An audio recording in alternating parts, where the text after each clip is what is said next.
This is Into the Maze. I'm Tal, and it's time for Tal Talk.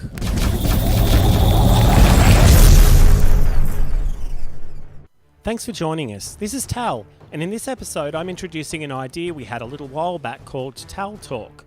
We thought it'd be fun to have a series where we could just chat about stuff that popped up in any of the games we're playing, or just Into the Maze stuff. It seemed a little vague at the time, but here we are with a big announcement from the Dead by Daylight dev team. They've called it Endgame Collapse, and they've released a trailer for it, so I thought we could watch the trailer together and review the details at the end. So here goes. The Endgame Collapse is a new phase that pushes all lingering survivors to escape before being claimed by the entity, which draws the trial to a brutal close. Players can activate the Endgame phase in two ways: by opening a powered-up exit gate or by closing the hatch. Both the killer and survivor can open the exit gates. Only the killer can close the hatch. A 3-minute countdown will start as soon as the endgame phase is activated. A progression bar will appear on the screen to indicate how much time remains. The countdown's pace will be altered by the state of the survivors. The progression will go slower when a survivor is hooked or put into a dying state. Each time the countdown is depleted by a quarter, survivors will receive audio and visual cues of the impending collapse.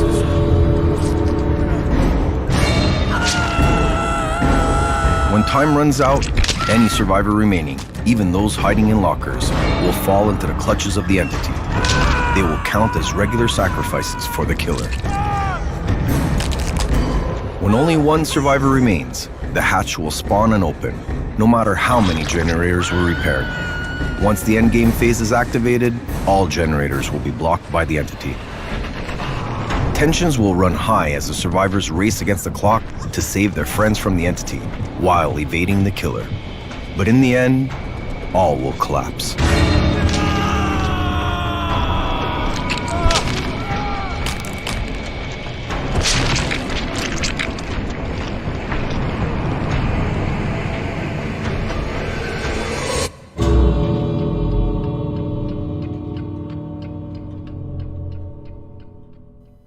Hope you enjoyed that. So in summary, they're adding a new feature called Endgame Collapse. It starts when the exit gates open or the hatch is closed. Yeah, we'll come back to that. Once it starts, it lasts 3 minutes, although it slows down a bit if a survivor is hooked or in the dying state. Once the timer runs out, all survivors die at the hands of the entity and it counts as a sacrifice for the killer. So, what's changed, you ask? Well, the killer can now open the gates as well to initiate the endgame phase, but obviously all 5 generators still need to be repaired. The killer can also close the hatch, and yet still has to open before he can close it. But a change here is that as soon as there is only one survivor left, the hatch will spawn no matter how many generators are left, so you don't have to get it down to 3 gens anymore. Lastly, once the endgame phase begins, all the generators are blocked. So what does it all mean? I think it'll speed the game up. First thing here is that when there's only one survivor, it's a race to the hatch, because that will put a 3-minute timer on the game for the killer, or it'll allow the survivor to escape. The survivor won't be able to just hide, or alternatively have to try some impossible mission to repair generators all by themselves. Second, once the 5th generator is completed, the killer can speed up the end game. It puts pressure on both to get the job done and finish up the game. There's nothing worse when you're a rank 17 killer and matchmaking has you up against the bloody South Korean national team. After the 5 generators are complete, they spend the next 20 minutes combing the map for every blood point they can get. Then they lure you into numerous chases that results in infinite loops so that they can get their max evade points. You get teabagged so many times you need to wash yourself. With this, the killer can at least start a 3-minute timer that locks the generators and basically says, alright, game's over shitheads, you've had your fun, now I've got 3 minutes to see if I can no-edge your ass, and if you don't get the fuck out, the entity will sort it out. Now I'm only pretty new to the game, so from what I can see, It's an attempt to speed the game up a little, particularly in those two situations.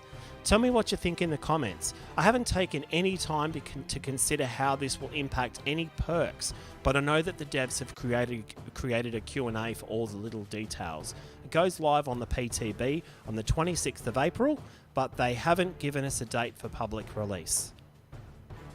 If you've had enough of talking, then I'll put a link up in the top right corner now for some Survivor gameplay that you can watch. I wanted to mention that we've set up our Discord server for you to jump into and check out. We'll jump in from time to time and say hi. We've also put a music bot in there, so keep it busy. The link is on the left of the screen and down in the description. We've got an insane range of merch, and I've put the link in the description below, along with a link to our Patreon page, where you can give us a little extra support if you want to. Thanks for joining us for this first episode of Tal Talk, and more importantly, for staying until the end. I really appreciate it. Until the next episode, be good to yourself and those that matter to you.